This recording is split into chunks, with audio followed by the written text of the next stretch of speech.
Very good morning to all the participants of the webinar. There is a few instructions to be given. Please note that upon joining, you will be automatically muted, which means you can hear what speaker or host say, but you will not be able to speak.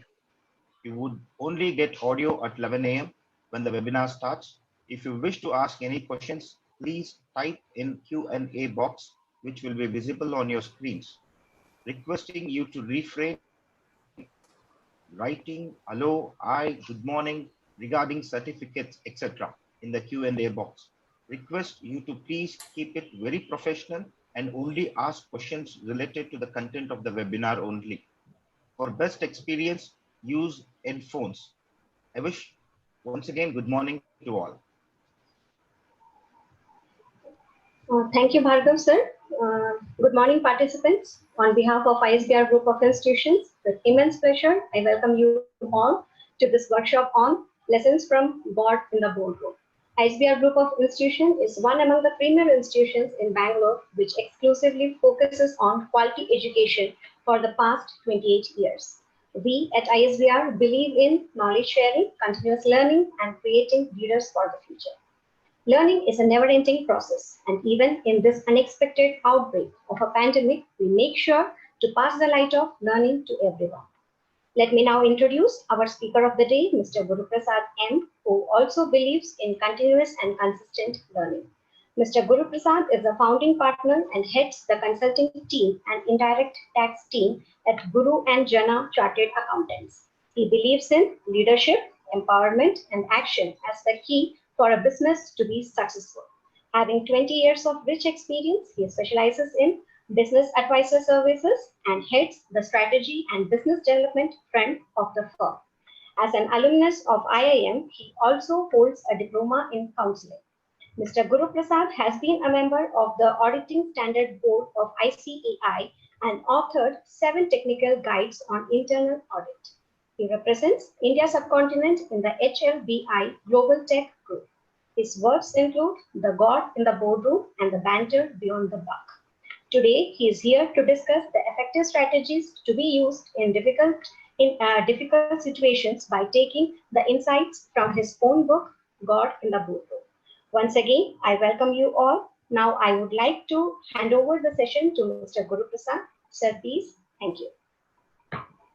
Thank you very much, Ms. Shruti Pillai, and wonderful all of you to join this webinar.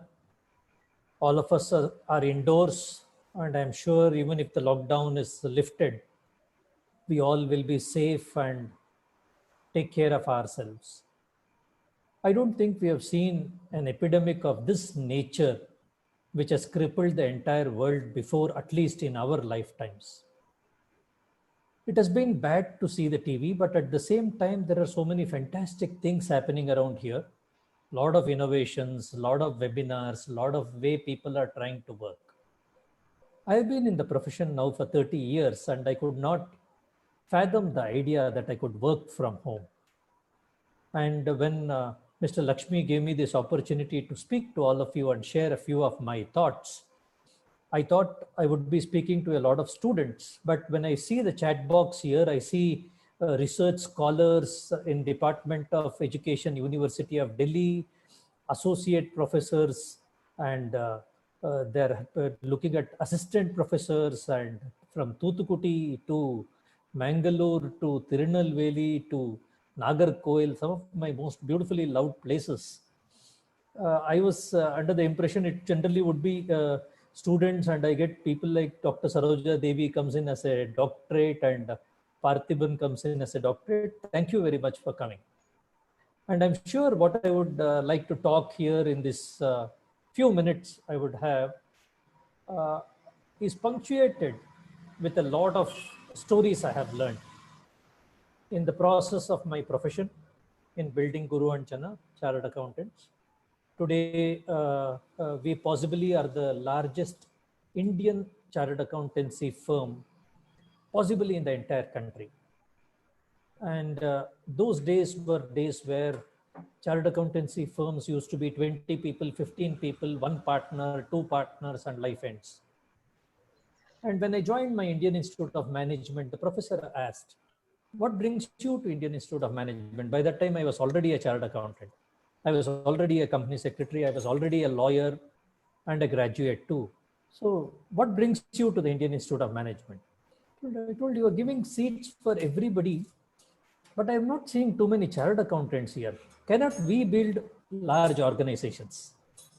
And he told how many of them have built. And I told the professor or the dean who was speaking to me, I don't know how many of them have built, sir, but with IAM, I'm sure I'm going to build one. And as I speak to you, I represent the Indian Institute of Management as a trustee, and it has been a joy going there.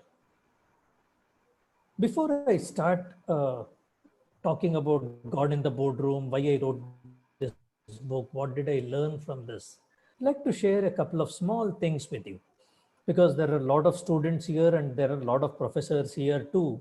And fortunately, I've seen both. I have been teaching in the IAM, I've been teaching in the CA Institute, I have been a student all through. And in fact, I got associated with our institute purely as a student. I went in there to join the constitutional course in the COVID times. And as I was speaking to them, I got more interested and started sharing certain things. And that is how I am in front of you. So it's been a remarkable journey. I would like to step back a few years ago because there are many students here and I'm sure you will resonate with what I am telling. Not that we are all cut out to be stars of the world, not that we are all cut out to be, say, first rankers. I'm sure there are many first rankers here, but I was not those one. I was not those first rank students. And as I was studying in my school, it was a nice English medium school, but many of us did not know English.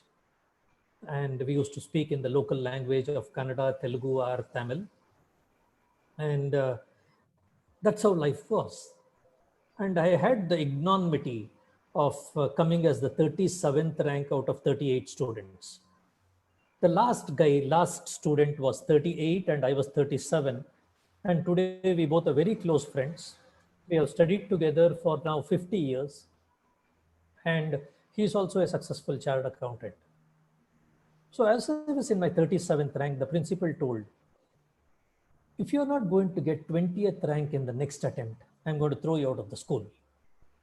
So like any of the good students in this college or several academies I'm able to see in this list of alumnus webinar chat,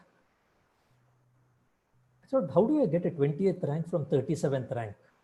I'm very comfortable where I was in 37th. I did not have any remorse.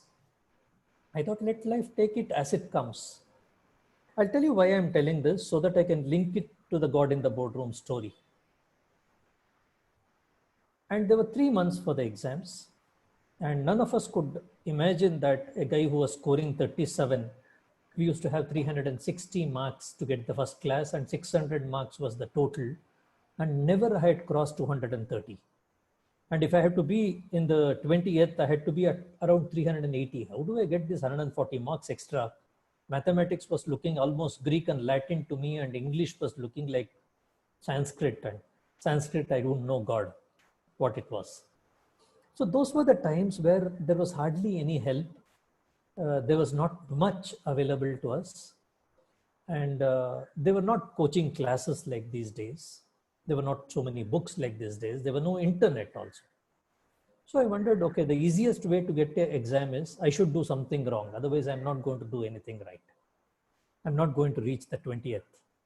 So what did I do? Many of you might have copied in the exams. I pray you would not have done, but I did. Many of you might not have done what I have done, or any of you would not have done. So what I did very cleverly was I was able to do the question paper of the school somehow came to my hands through some ingenious methods. I could break open to the strong room and pull out my question paper without even a fly knowing. And those were the talents we processed and we possessed, but nothing to that talents would not help me in any way. But the challenge was when I got this question paper in my hand, it was worse than the textbook because I didn't know the answers. From where will I get these answers? So I thought the easiest way is to go to the topper of the school and get the answers while the topper chased me out. And my clever mind told in the night, 2 o'clock, when I was a 14-year-old boy, go to the second topper and tell her, the principal itself gave this question paper so that I get 20 out of pity. And I did that, and this topper gave me the answers. And I tried by hearting the 10 pages of answers. There was no way I could reach. I was not able to by heart any one of the answers. So I was in a situation where I had this question paper in my hand, and I was in a situation that I had an answer paper in my hand, and I can't do anything much. So I came with another clever idea. What is a clever idea? Because I wanted to do a shortcut. Many students listening to me would understand what I'm telling. I wanted to do the shortcut. So for this, I wrote down the answers in a sheet of paper. And I thought, let me go and use this sheet of paper and copy it in my exam hall. So I took a A4 size sheet, something like this sheet, and wrote. As I wrote in this A4 size sheet, I got a little scared, feeling that, look, if somebody catches me, it's going to be very bad. So I took the A4 size sheet and folded it exactly to half. Did it like this so that it will be a much smaller sheet. And I wrote it down. Then I realized, even this is pretty big. Somebody may catch this. So let me make it smaller. And I made a sheet of this size. But my friends, when I was in my third sheet and I was writing the same thing the third time, I realized that I was almost able to write on my own. I was not actually copying, because first time I wrote in the A4 size sheet, then I wrote in the half of the size sheet. Then I was not copying at all. I was trying to write the third sheet on my own, which was the smaller sheet. I discovered the method to study. Thought, if I write whatever is given 3 times, I think I'll get it. What's the big deal in this? So that was the turning point, and I'm sure many of you would have turning points. So when that was the turning point, from that day, things started changing slowly, and I went on to become the university topper for the Bangalore University in Commerce, then went on to finish my law and went on to finish my company secretarial course called ACS, and then became a chartered accountant, then went to do my IIM courses, and then went to Spain to do a completion of my MBA, and that rest was history. But the trick was that single instance when I realized that I could flip it around. But why is it I'm telling all of you this one? How is it related to God in the Boardroom? The first author, that was my third book. In fact, I wrote one more book after that called as GST, Where Did My Profits Go? Did very well. God in the Boardroom was one of the best sellers. And as I speak to you, I don't think there is any global board in the country which does not have that book. Be it the Tatas or the Birlas or the Goenkas or the Reliance or the Microsoft, I can see my book in any of the places. And how did this all start was when I was sitting in a meditation along with my teacher Mahatreya. This came up to me, an idea to me. Everybody is writing technical books about the boardroom. They are writing books about whistleblower policy. They are writing books about several facets of strategy in a boardroom. How does this function? How does that function? But seldom people have gone to see the hearts of these people behind the boardroom. Then I went to this gentleman, Sri M.N. Venkatachalaya. He was the Chief Justice of India, possibly one of the most accomplished Chief Justices our country has produced. So much so to say, when I was with his daughter's wedding, I believe that's what I heard. Well, later I spoke to the justice and learnt also the same was right. He was offered the presidentship of India, which he politely refused, because he told if he has to be the presidentship of India, he won't be able to lead the life of what Lord Krishna has given me. So I went to him and spoke to him, sir, what do you think is the idea behind everything of this? I would like to write a book, and the title of the book is called God in the Boardroom. Why do you want to do this, Guru? Then I told him, sir, there are everybody in the board. Somebody has a God in them. When I define as a God, I'm not trying to define that it is a Krishna or a Jesus or anything like that. Of course, they are all eternal people. We are all followers of one God or the other. But what I meant when I talked about God in the boardroom is that single quality which will take this person to a global legend. So set out with this mission, the Chief Justice told me one thing. The shortest distance between 2 points is a straight line. If I want to go from point A to point B, the shortest distance is a straight line. I just have to move in a straight line. If I go in a teda-meda way, I'll only take it as a longer distance. That struck to me. Today in Bangalore, we are having a beautiful office in Jayanagar. It's a 7-storied building. Bangalore is supposed to have a high rate of crime. Even today, we don't have a single lock in the office. It's a lockless office. It's a paperless office. Now, when things are so straight, what is it I have to hide? There's nothing in the organization for anybody to come and take. We all have our laptops. We close our laptops, take it home, and we have a fantastic tree inside the office that stands there. So as I got this ammunition from the Chief Justice of India, who refused so beautifully the presidentship of the country, I start with my first person, Deepak Parekh. How many of you have heard of Deepak Parekh? All of you would have heard of HDFC, HDFC Bank, HDFC Insurance, HDFC Life, HDFC Mutual Funds, and whole lot of them. He is a person who is credited to create the banking industry in the private sectors. Along with this, another banker, which I will be talking to him. I walked up to his office to take the interview. All these interviews you can see in the website of The God in the Boardroom. I walked up to his office and the receptionist welcomed me. I had a cameraman and my crew with me. And as we entered their place, I realized that it was possibly one of the most luxurious offices I had seen in one of the top towers of Bombay. His cabin alone was some 800 square feet with huge idols of Lord Ganesh. And I had also taken a Lord Ganesh to him. I don't know why I took. Whenever I met anybody, I took a gift. So the moment I gave it, you should see this man who must be around 70, 75 years of age, with that childlike enthusiasm. He just jumped and he went around with this Lord Ganesh and told, Guru, where do you think I can keep this? That was the enthusiasm. It is not childish. There's a lot of difference between childish and childlike. Then I started asking him, and my question to him was like this. Sir, you are the richest banker in the country or possibly the entire world. You established the norm of banking in this country. But yet I see you have just a Nokia mobile, which is not even a smartphone. Why is that? That was my first question to him.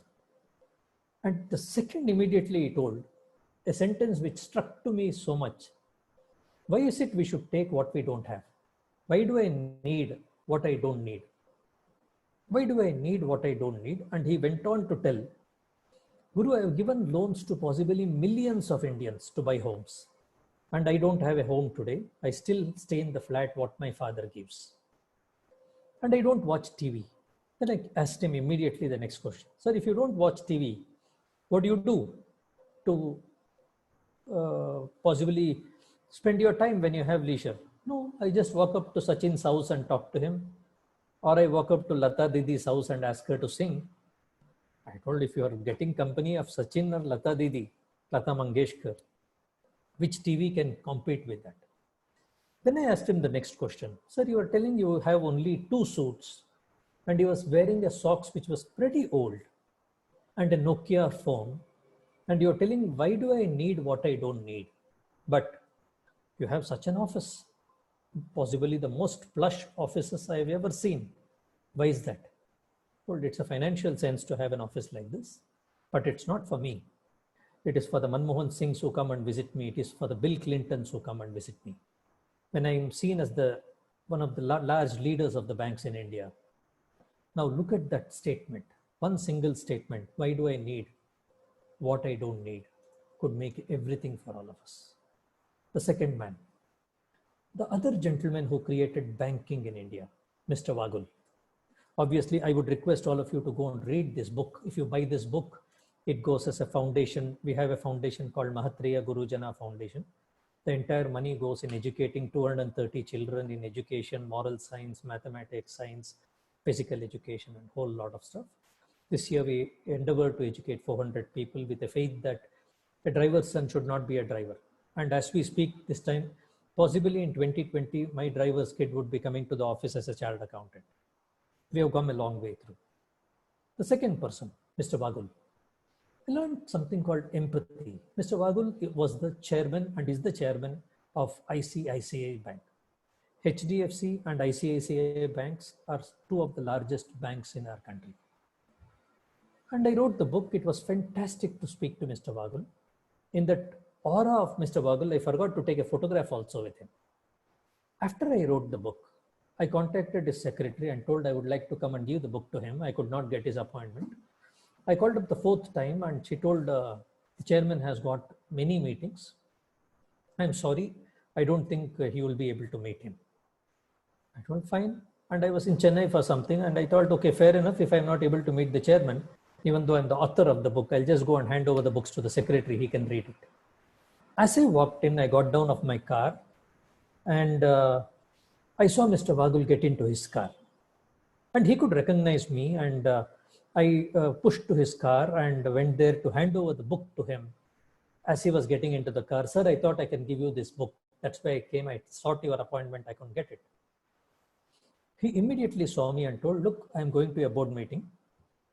And I don't think this is the right way an author of an extraordinary book has to give a book to me. Please come inside. I would like to spend 5 minutes with you before I go. We went inside his chambers and he told, Guru, you are an author of a book. You are an educated man. I didn't want to take the book in the car. He spoke to his secretary. And of course, the chairman of the bank is telling this. He told whoever can assemble in the room in the next 2 minutes can please assemble. And when the chairman tells, we could see a whole lot of senior officials of the bank, the vice presidents, the general managers, a whole lot of them assemble. And in front of everybody, he took the book. And in 4 minutes, he was back in the car. Just look at the respect the senior man has got for fellow human being. The fact that he could stay the entire board meetings, come back, organize everything, talks a whole lot of it. There are such gems to learn from each of them. How did they build this global empires? These simple truths of life. So he understood what is compassion for a human being. So he was telling when I met him, my only role is to be attentive. Attentiveness is everything for me. So with that attentiveness, he started looking at, he told, I've given you this 3 hours for doing this interview and these 3 hours belong to you. The third person who I took the interview. All of you would have seen the Hindi movie Padman, where Akshay Kumar, in the love of his wife, would take a cotton piece and he will bind it up and he makes a sanitary pad and he becomes an inventor. So we thought, let us interview somebody who has created a different organization, unlike a global organization. So with that, we set out, myself and my partner, we set out to a remote place in Coimbatore to meet the real Padman, Arunachalam Muruganandam. So we went to Coimbatore. From Coimbatore, his factory was another 40-50 minutes. By that time, he had become globally famous. Bill Clinton had given him a 10 minutes time to meet him, and the meeting went on for 1 full day. Microsoft, Bill Gates wanted to meet Arunachalam, and that meeting went on for a day's time. Arunachalam Muruganandam has spoken in every Indian Institute of Management, in the Harvards, in the Stanfords. So I thought this man has already reached substantial. He has got some fantastic awards of the government of India. He was recognized by the President of India. So with that armed with me, I went around and told, let me have a look what is there. And he gave me a location, and somehow in that Google map, we learned searched, and even Google map could not find that location. And we reached there. As we reached there was an old dilapidated structure which was supposed to be his factory. It was not working that day. It was a Sunday. And myself and my partner were looking at each other and thinking, what is this? A man with a global reputation has got this structure as a factory. Then he allowed us inside the factory. He came, he opened the factory. There was nobody to help him. He pulled up the shutters and he gave us 2 chairs, and my cameraman and my editor and everybody assembled their equipment, and we were only praying the power should not go because he didn't have a genset. And he put up a normal Godrej metal chair and he told, please sit down. And one thing I could observe with this gentleman, a villager, uneducated as he claims to be, but according to me, highly cultured, got fame across the world. You will obviously read what he told in the boardroom in the books, but I would like to share something which is not posted in the book. A person who has got awards all through, didn't make a hell a lot of wealth. He did not accumulate. In fact, if his invention was given to somebody as a patent, possibly he could have made a few $1 million as an invention. He did not make that amount of money. But what he did, he maintained his core all through. He uttered one sentence: Guru, however big I retain, however big I become, in case I forget my roots, where is the entire thing? That meeting could change me forever. That meeting could change me forever because I had built a small organization of 400, 500 people. And where am I to think I have done something? I have not even started. So that was something which was a earth-shaking sort of an instance for me. And the amount of simplicity and things like that. He told, I have not done anything. What I have done, I knew something, I just gave it to the world. I created an invention, I just gave it to the world. My only aim was, can women lead a life of dignity where they can afford a sanitary pad instead of the global multinationals building pads of this nature? So as I sit down in COVID times, reading about each of them brings in a parched sort of a throat in me. I get a lump in my throat sometimes if I just go back and think what's happening. Then again, we came back and fell through. It's 11:30. I will go until 11:40. I'll try to brush up few more incidents. I will possibly not be able to cover all the 13 extraordinary human beings I met, but at least I'll cover a few of them, even though if I'm not able to cover the extraordinary gentleman. As a matter of fact, we had met Amitabh Bachchan for this. I went to his house, I met him, spoke to him at length, gave him this. Then he told, look, I'm not a corporate guy. I may not fit in here. I'm an actor. So that is how Amitabh Bachchan could not feature in this book. So the next person I would like to talk in this book is a very wonderful human being. All of you would have used his website. We have seen global giants like Deepak Parekh, who built an institution around banking. We saw Vagul, who was another global giant who built another institution around banking. Then somebody by name Padman, who built a revolution by itself. An evolution of a revolution happened through Padman. Then we are looking at somebody else totally from a different world, different age, different philosophy. Ashish Hemrajani. Ashish is the founder of Book My Show. Many of you would have gone to movies. Now we can't see movies except in Netflix or TV or Amazon's. Ashish Hemrajani was one of the most nicest human beings I met. As a part of the Indian Institute of Management, as a part of the trusteeship meeting, we had organized a global leadership. And in the Global Leadership Summit, we had invited Mr. Ambani, the Mukesh Ambani's son. And we had also invited Ashish Hemrajani for the same panel. And they both came in the chartered flight because they both came from the same school. And they landed in the Bangalore airport and they just walked across. They just walked across to this. Fortunately, my advice to all of you is, whenever you get half a chance to meet any of these global leaders, don't miss your opportunity. I'll tell you an instance about Ranveer Singh before I open it up to question and answers. I don't think I got many questions. I got maybe 3 questions which were also dismissed. Of course, I have not got many questions. In case I have not got any questions, I'll go on till 11:50, 11:55 sort of a thing. In case I've got questions, I would like to go on with a few questions where I would like to take up and do that. So when we look at Ashish Hemrajani, amazing energy. When you meet somebody like this, you realize a human being is a bundle of energy. We went to his organization and he had built a young culture.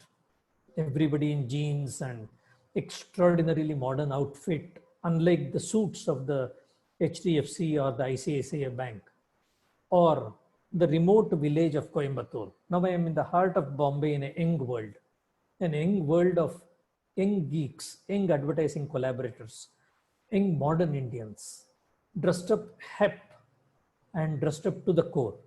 Jeans, t-shirts, cool environment.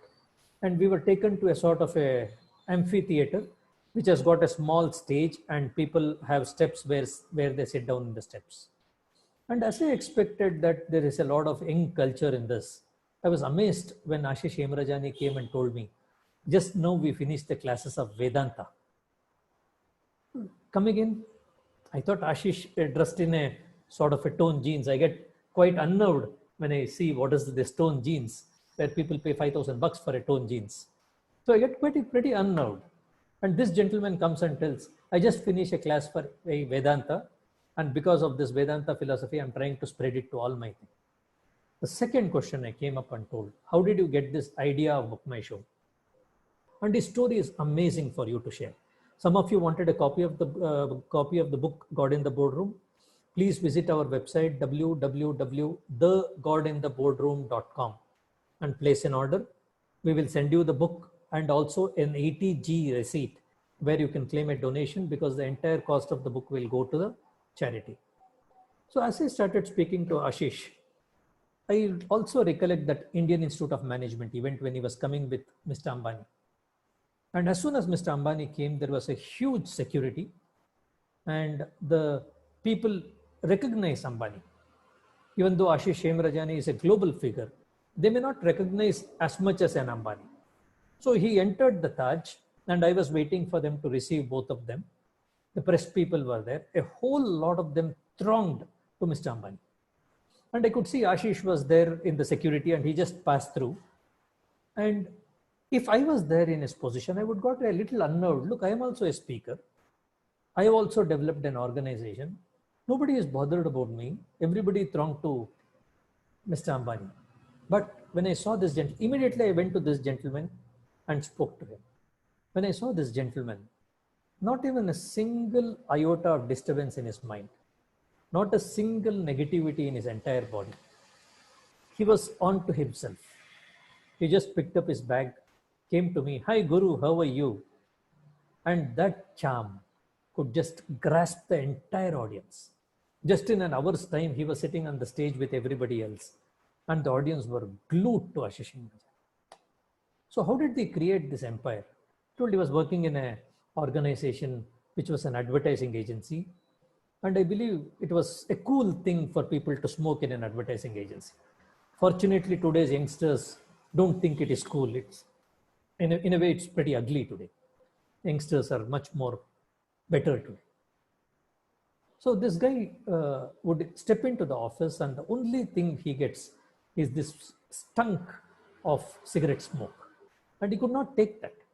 He found it very, very difficult.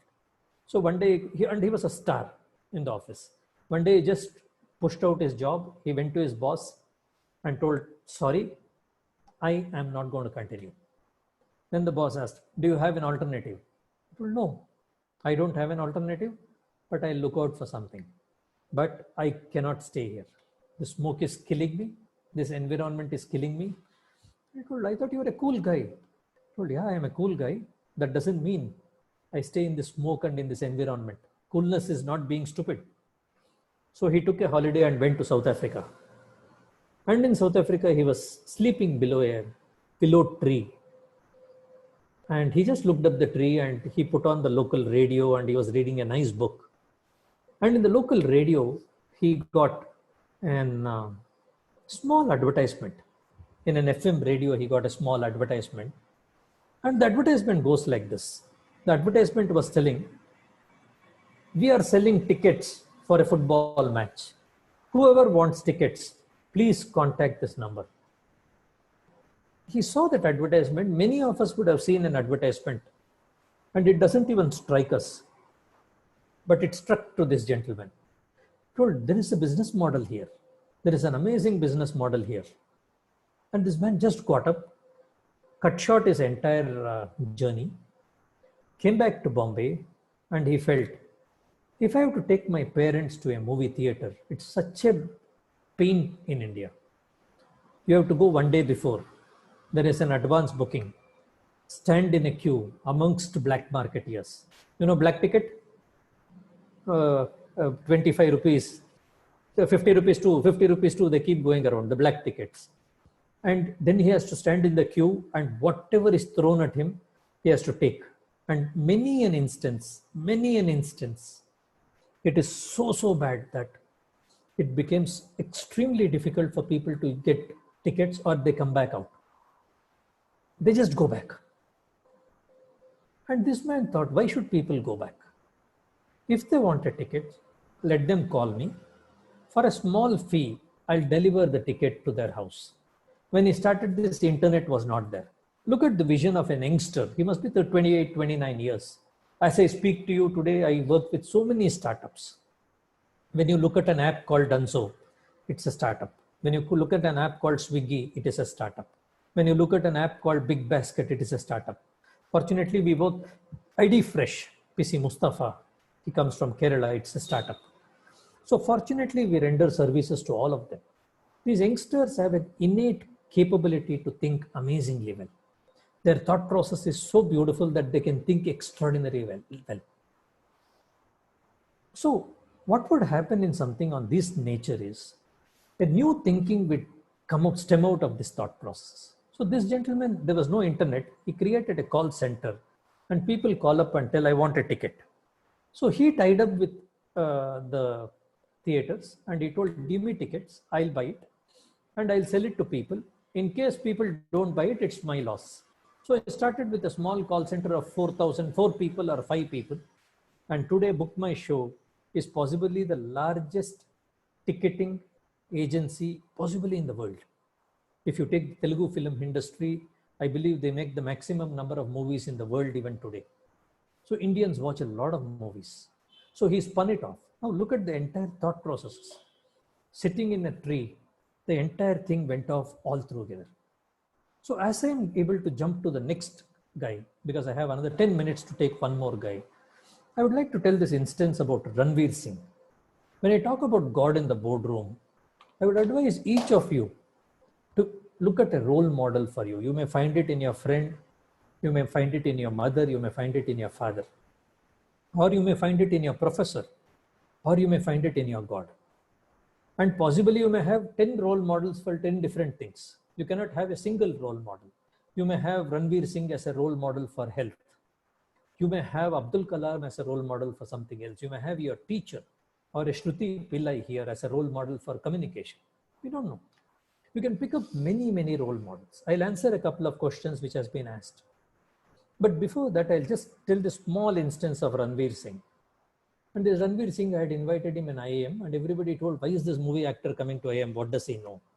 I told them, if you want to learn, you can learn even with an auto driver. As long as the student in you is alive, the teacher will stand up in front of you. And I learned some amazing traits out of this gentleman.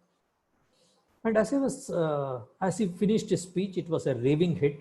Many of you can just go to Google and put in Sadhguru and Ranveer Singh dancing. That was my event. I was there conducting this event. I was the convener of this event, a fantastic event, globally known well. Now, when something like this happens, Ranveer Singh came back. He started, I shook his hands and stuff like that. And he came back and he went across and he was waiting for his entourage. What is an entourage? An entourage is a series of cars which comes to pick him up. When a movie star comes, there would be a BMW, there would be a Mercedes-Benz and so on and so forth and things like that. I can go on for days together like this. And he was standing there and he asked me, Guru sir, that is the airport, right? Because the Taj was exactly opposite to the airport.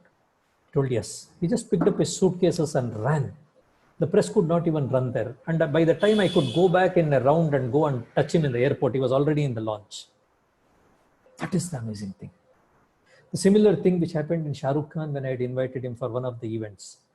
I was the treasurer and even 100 rupees was I had to account for every 100 rupees. And this gentleman, Shah Rukh Khan, came in and he ordered some tons of biryani in a Leela hotel. I was worried. If a movie star orders some 100 biryanis, how is it I'm going to pay for that? I have to account for the institute. Then I made a mental note, fine, I'll make payment on my own. As he stepped out, he instructed his secretary, please make the payment of that biryanis. We took him to the airport, and immediately I casually chatted with him and told him, why are you taking this biryani, sir? He told, the Bangalore airport is very far. Only for the sake of mine, the HAL airport is open. And as the HAL airport has been opened, there are more than 70 or 80 security personnel waiting for me there. I don't want them to stay hungry. He took the Leela biryani and gave it to all of them. It talks, these people don't become big just by that. They become big by a whole lot of virtues. I need to sip something hot. God has not given me some parts which all of you have. So I need to keep sipping something hot. I have another 13 minutes. I'd like to take some questions here. Prashanta has asked a very beautiful question. Does learning Vedanta influence a person's life? How? So learning Vedanta would not influence anybody's life. Learning a Gita would not influence anybody's life. Learning a Quran would not influence anybody's life.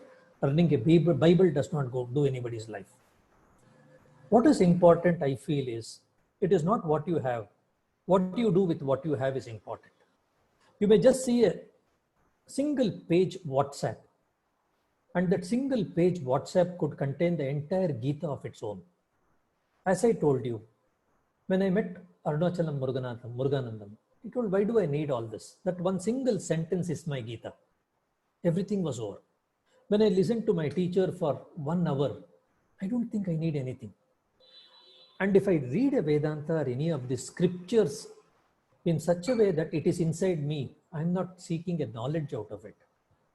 The way life can transform is so beautiful. I'll give you a more articulate example. We get corporate solutions which are very, very complex. A company in India held by a company in Singapore, again a byholding in Isle of Man, a trust in Hong Kong, and a business conglomerate in Malta. They come and hold an intellectual property in such a situation. Such a complex thing, there are international tax, GST laws, intangible property laws, and things like that. From my professional experience, I'll tell you, when you know something of this nature, it gives you a clarity of mind. What any other professional can solve this in 4 days. I'm not boasting, I'm telling you of my personal experience. Some of these situations I could clear in 30 minutes. Just go through, your mind is so clear, so vivid, so lucid. Your mind is a Vedanta. I could just crack this in this. So when you look at reading a Vedanta on a regular basis, you're putting yourself into a dinacharya. And a dinacharya will shape up your life. Many questions are there. I'm sure I'll be able to answer a few of them. What is the difference between a teacher and a leader? Difficult question to answer, sir. I will answer to the understanding of what limited knowledge I have. Many a times a teacher is a theoretical person. A leader is a practical person. My professor in IIM used to be very, very beautiful. I used to ask him, sir, how is it you know finance so well? Amazingly, you know. He told me one very good thing. I know everything about finance. I became a professor. You know little about finance. You built an organization. You know how to manage people. You become a Narayana Murthy. Narayana Murthy does not have to do management studies. So I see the two differences between a teacher and a leader is a teacher is an angel who creates people. A leader is an angel who empowers people. So that is what I would see as a difference. And the leader has a larger responsibility in terms of employment. Today, I feel, if you ask me who has created the largest philanthropy in India, I would tell Tatas or the Ambanis or the Reliances or the Infosys. Without them, where would we have got so many jobs? Creating job is a moral responsibility of everybody. What is the advice to young as well as educated community in the pandemic situation? So a simple thing, lockdown has been lifted. We are not ruling this world. The world will not miss us if we don't go. The economy is not running because of one Guru Prasad. The entire country is open. We were the first as Guru and Jana to shut down office, and we'll be the last to open our office. Let us be responsible citizens in the lockdown. One, let us stay safe. Two, we hardly have any time. This is the only time ever in your world you have got for yourself. This is the only time in the world you have got this 45 days. You ask God, you ask your teacher, you ask your parents, you ask yourself. You're not going to get this time in your life again. This is the only time you will get it. The vaccine will come soon and you're back in your rut. You're running behind your clothes, you're running behind your movies, your social media. Everything is back to normal. You are in the rat race. Lions are not in the rat race. This is the time to build up your peace. What I do is I work 11 hours a day. A lot of work is there. We do work from home, series of work. At least I take a webinar per day to share what little I know. Day before I took a webinar where there were around 250,000 impressions in that entire webinar and 40,000 people almost watched that webinar. So what little I know I share. Spend a lot of time in meditation. At least 45 minutes I spend in meditation. I spend reading Gita a lot. Of course, I love Netflix. I see Netflix. I cut down my sleep to 4.5, 5 hours. I have exercise. So this is the time for me to reinvent myself. Most important, what I am doing. I'm sure you can see the shelf behind. There's a huge library. The top row of my shelf has got my diaries from 1980. This is my personal diaries. Every day I get to write about what I did, the introspection exercise. I've been writing from 1980 to 2020. It's a long, long time of 40 years now. And 40 diaries I would have there. I'm not telling I have written for every day, but most of the days I've written. I spend that 8 or 10 minutes in introspecting my life. It's a fantastic experience. If you don't take anything from these corporate leaders, inculcate this single habit, write a diary. Initially, you will write a diary telling that I went to this class, I came out, then I went to this class, I came out. Then it becomes over the period of time an introspection exercise, which is possibly the most beautiful experience in your life. When I open my 1987, I just tell 13th August 1987, is this I did? And that introspection is what is going to give you growth. What I learned from this webinar today, I'll pen it down there. What I felt sharing my thoughts there, I pen it down there. What wrong I did today, I'll pen it down there. When you write, a lot of things will come out. Please do that. Next question. I'm not going by order.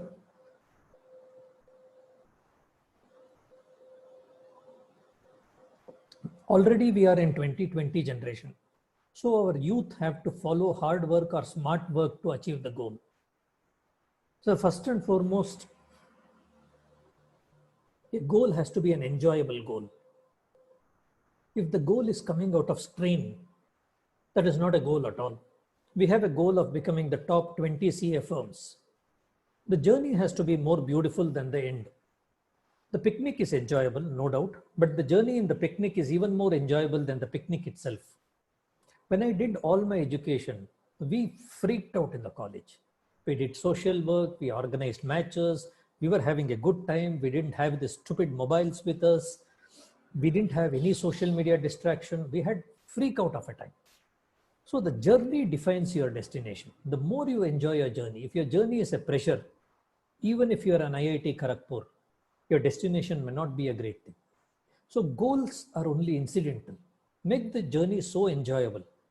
When Pillai was asked this question, Pillai told he played his first international match and they gave him money. He told, wow, for playing the most beautiful thing I loved all my life, I get money also. Exactly running Guru and Jana, my chartered accountancy establishment, for me is exactly like that. It's a football game. I love the game. I enjoy the game. I love taxes. I know problems. I love arbitrations. I love the courts. It's my love. Now I'm enjoying. It's a vacation for me. It's a hobby for me. So if your work and hobby becomes the same, life is beautiful. So if your goal is the most enjoyable goal, life is going to be beautiful. So enjoy what you are doing as the most important thing as a generation. This generation is just looking at what do I do next. Enjoy your time. Be with yourself. Sir, there are so many business opportunities in every field. How to find them? I have 6 more minutes. I'll try to pick up few questions.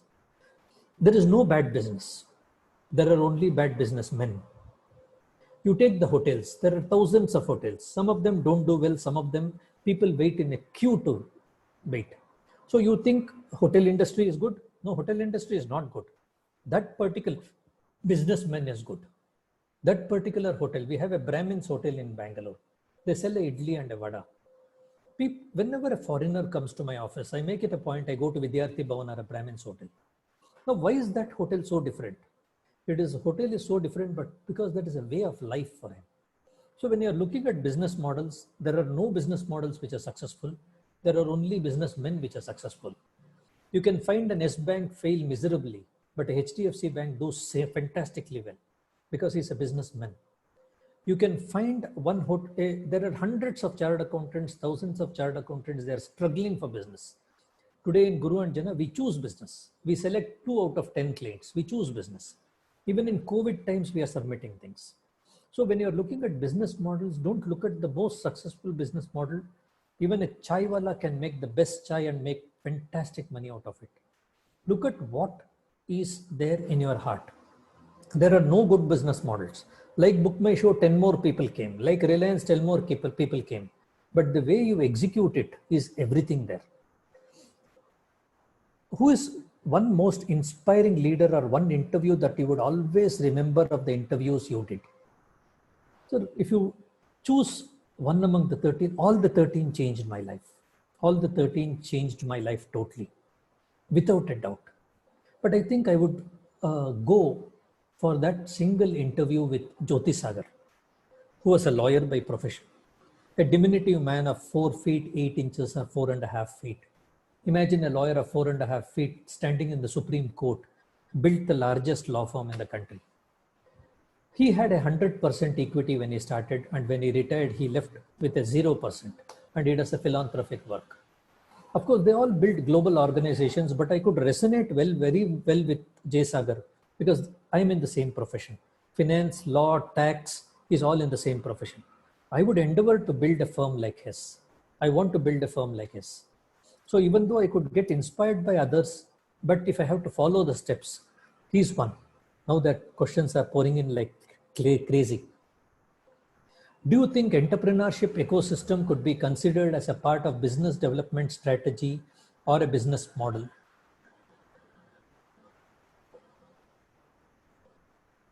So the entire, Dr. Raviraj, Dr. Sir, the entire essence of an entrepreneur is to face failure with a courage. So in our curriculum, if I'm able to face my failure, in fact, we all teach our children, how would I be successful? But I would look at how would I face failure? We all will face failure. I have faced thousands of failures. But what do I learn from the failure and how do I keep my mind tranquil would only one thing important to be learned. So in IIM, or if you go to SRD Institute of Management or the Harvard, all of them have created entrepreneurship courses. All these courses don't have any knowledge. They have case studies.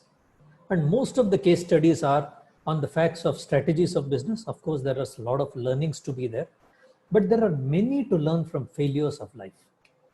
There are so many failures. So if you inculcate entrepreneurship in the sense of failure, we had created something called Project Chanakya. What I mean by Project Chanakya is we gave 1,000 rupees to a child and told, okay, do some business out of this and come back. And let them do a business. Or we created a game telling that you don't have a single rupee, create a business model out of this. Some people created a hug, $10. Some people created, I'll create a photograph out of you in a park, create a collage and give it to you, give me 2 rupees. So children learned something, not children, when I mean children, we can do this game in a corporate establishment. People have got used to get salaries. Today, when I sit down here and talk, my next question is, how do I pay salaries for my next 400 people?